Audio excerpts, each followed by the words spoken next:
Hello everyone. So in this section 7.3, I want to discuss how to subtract signed numbers. So last time we talked about how to add signed numbers, right? When we had the rule for adding signed numbers. So it turns out that to subtract signed numbers, we will convert the subtraction problem into an addition problem, and then we can just use the same rules that we use for adding signed numbers. Okay, so let me write that down here. So we subtract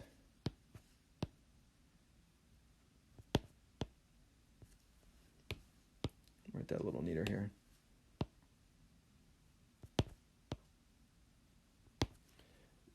Signed numbers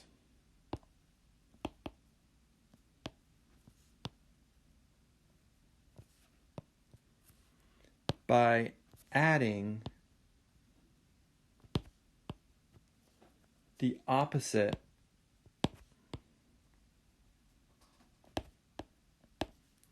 of the number we want to subtract.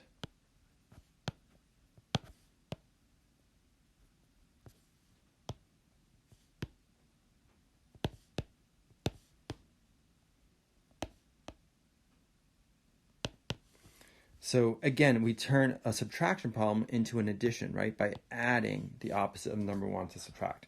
So here, let me write it out in symbols here. So if I want to subtract A minus B, right? And notice here, A and B could be positive or negative. So let me write that here. So A and B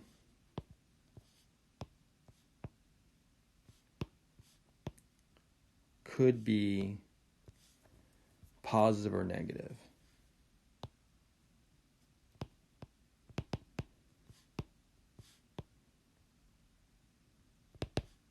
And they could be any real numbers, right? They could be fractions, they could be irrational numbers, they could be decimal numbers, and they could either be positive or negative. So to write that as an addition, I do the following. This becomes A, so A stays the same, plus the opposite of B. And the way I write opposite of B is I put a negative B. But remember, B itself could be negative already, and then that negative in front is going to convert it back into a positive again. Okay, so write down A stays the same. Whatever, if it was positive or negative, whatever it is, it stays the same.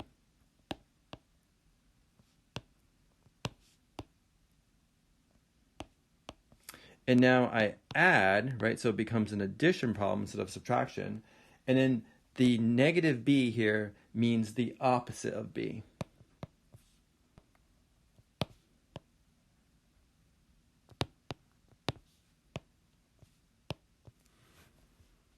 Okay, so for example, like if B, let's say B were 5, right?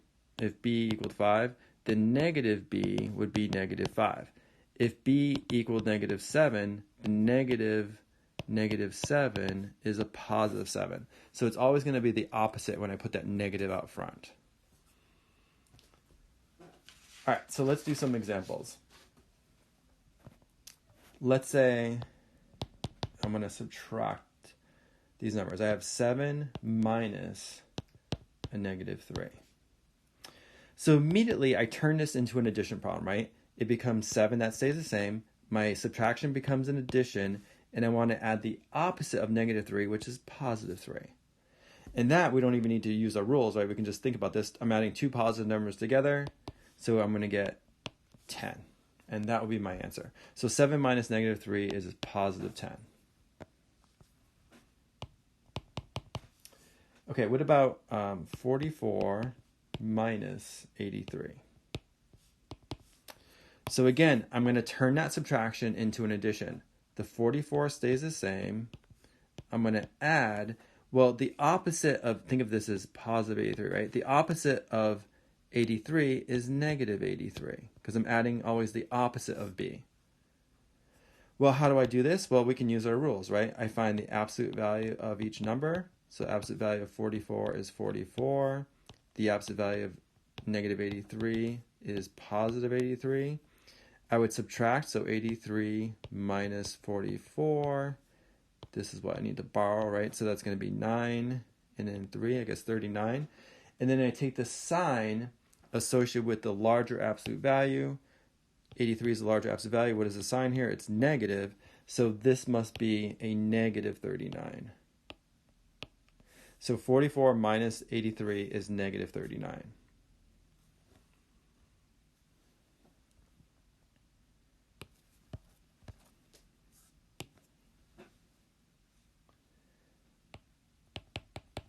Okay, what about negative 18 minus a negative 3?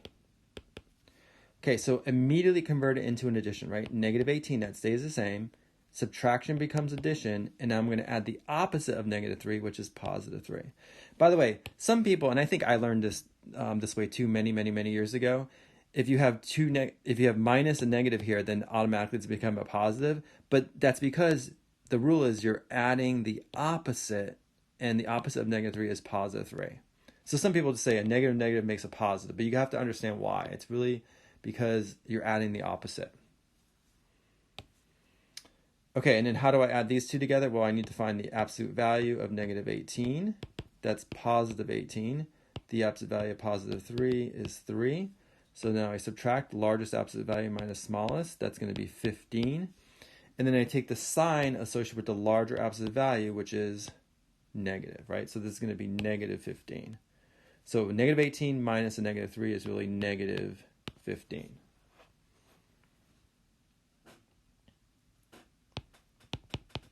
Here's an example with mixed numbers. Let's say I have 6 in a fifth minus 8 in a fifth. Okay? So again, I immediately turn it into an addition problem. So this is going to be plus, and then the opposite of 8 in a fifth is negative 8 in a fifth. Right? So 6 in a fifth minus 8 in a fifth is equivalent to saying 6 in a fifth plus negative 8 in a fifth. How do I add those two numbers? Well, they have different signs, so I need to find the absolute value of each number first. Well, absolute value of 6 1/5 is just 6 1/5. Absolute value of negative 8 1/5 is positive 8 1/5. So then I subtract largest minus smallest. Well, 1/5 minus 1/5 is 0, right? So there's no fraction piece there. This is just 0. And then 8 minus, you can think of it as 0 fifths. And then 8 minus 6 is 2. So this is just equal to 2. But what's the correct sign? Well, remember, I take the sign associated with the larger absolute value. 8 in a fifth is the larger absolute value, and its sign is negative. So this must be negative 2. That would be my answer.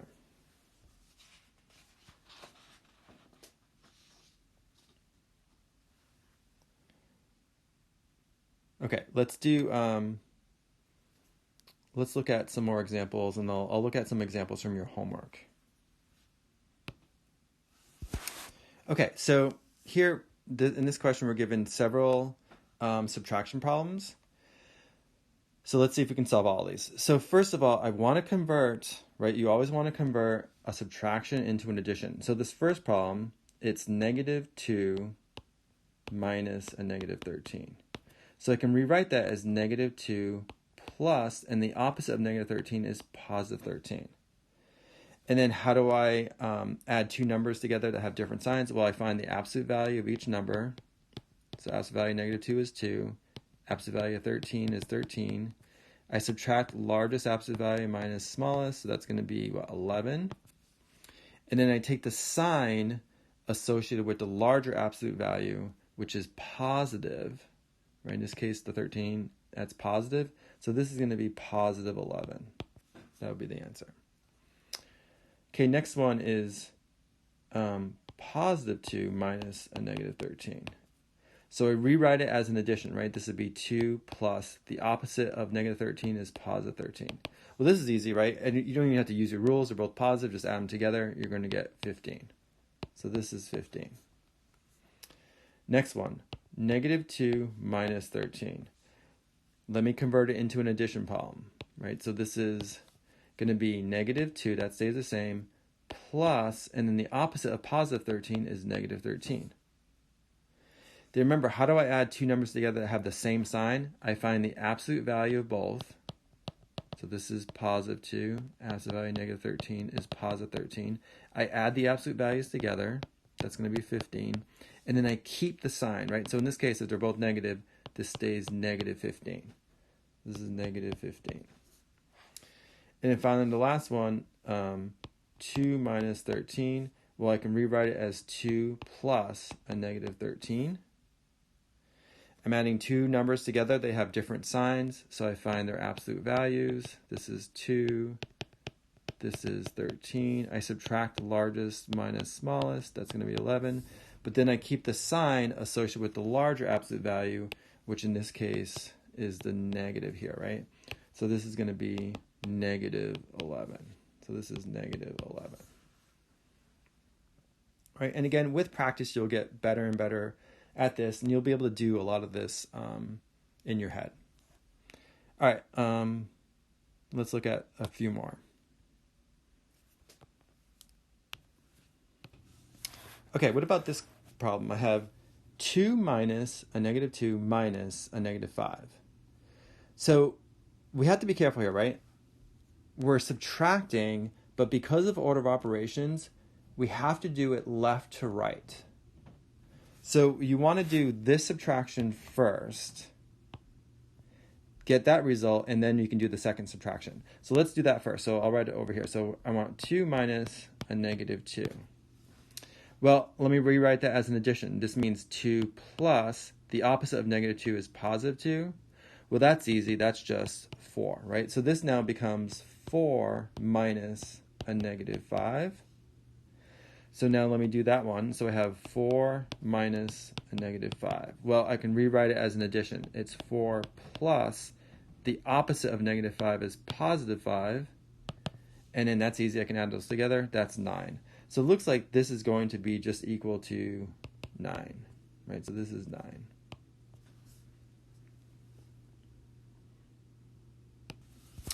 Okay, what about this question? So I have 2 fifths minus a negative 2 fifths.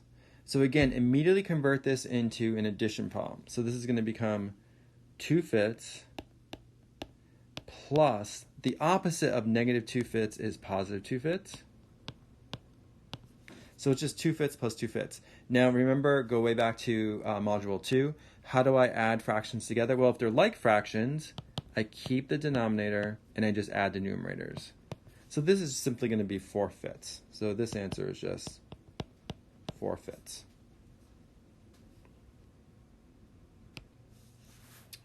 Okay, in this example, this example, I'm just adding these two fractions together, right? It's not even subtraction. It's already just an addition problem.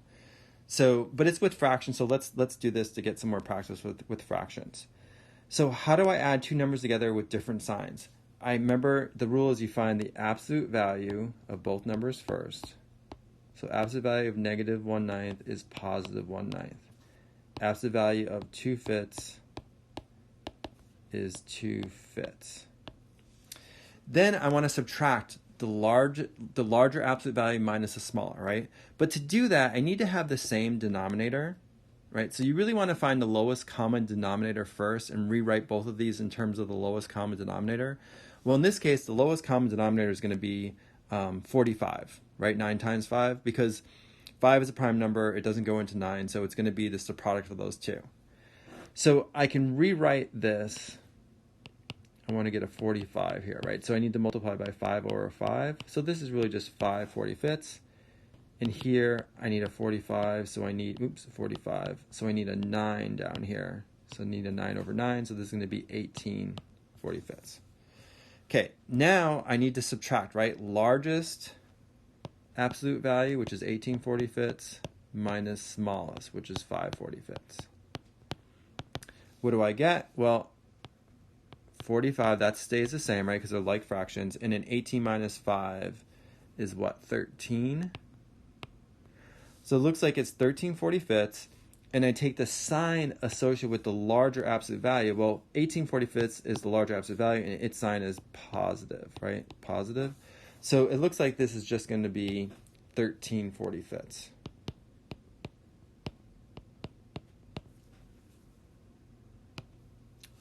Okay, and then let's do one more question here. It says, the coldest temperature ever recorded in Mathville was negative 14 degrees Fahrenheit.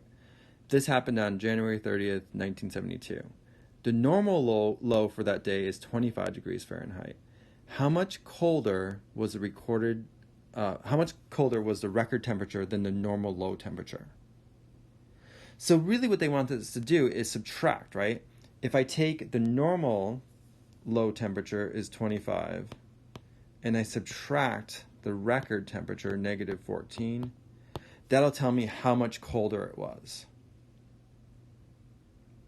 Right? So how do we subtract these values? Well, we turn it into an addition problem, right? Remember, the first number stays the same. Subtraction becomes addition, and then I add the opposite of negative 14, which is positive 14. In this case, they're both positive, so I can just add these together, and I'm going to get 39. So it looks like it's going to be 39 degrees Fahrenheit. That would be my answer. So it's 39 degrees colder. Great. So the next section, we will complete the module on sign numbers, and we'll talk about multiplying and dividing sign numbers. Thanks.